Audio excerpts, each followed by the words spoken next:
Olá, caríssimo telespectador da Rede Século XXI, obrigado pela sua audiência. Aqui estamos mais uma vez para dar continuidade à nossa longa catequese sobre o sexto mandamento do Decálogo, assunto para o qual já dedicamos dezenas de programas sob a responsabilidade do Ordinariado Militar do Brasil.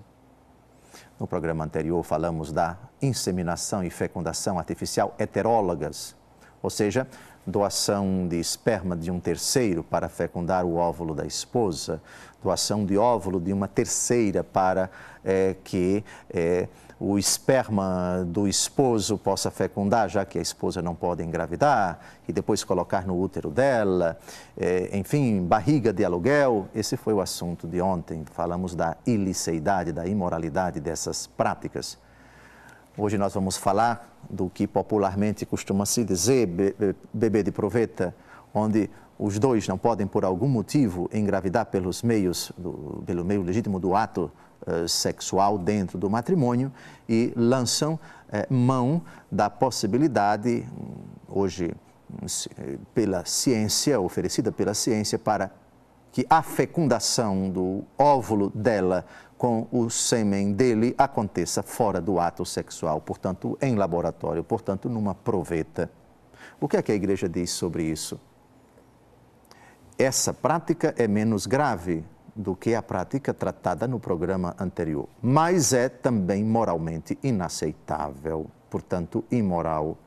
Disso trata o parágrafo 2377 do Catecismo da Igreja Católica, primeira parte, vamos ao texto. Praticadas no seio do casal, estas técnicas inseminação e fecundação artificial homóloga são talvez menos prejudiciais, mas continuam moralmente inaceitáveis.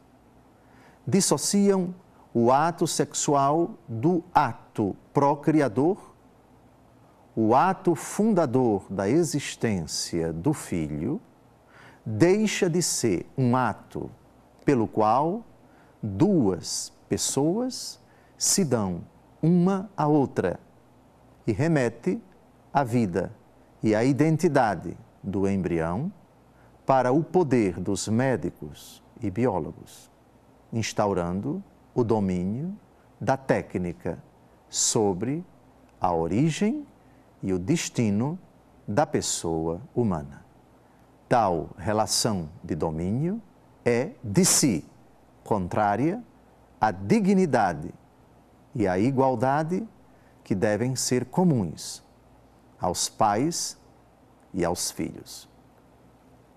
Ou seja, bebê de proveta é um método inaceitável à luz da fé, porque transfere de Deus Todo-Poderoso, que no transcurso do ato sexual normal e de tudo que se segue a ele, a origem da vida. Ou seja, o poder de criar deixa de ser, de certa forma, de Deus e passa a ser dos médicos e de sua equipe, dos biólogos. Dissocia-se, além disso, o ato unitivo do ato procriativo. Ou seja, o que acontece no laboratório, a origem da vida, não é no contexto de uma união carnal, como querida por Deus, os dois se tornam uma só carne. Assim, é na frieza meticulosa do laboratório, da manipulação dos sêmens masculino e feminino, que a vida passa a existir. E não no contexto normal, no contexto natural, o corpo da mulher como querido por Deus. Como o próprio texto da Igreja diz, essa prática é menos prejudicial do que a tratada no programa anterior. Todavia, é igualmente inaceitável do ponto de vista moral.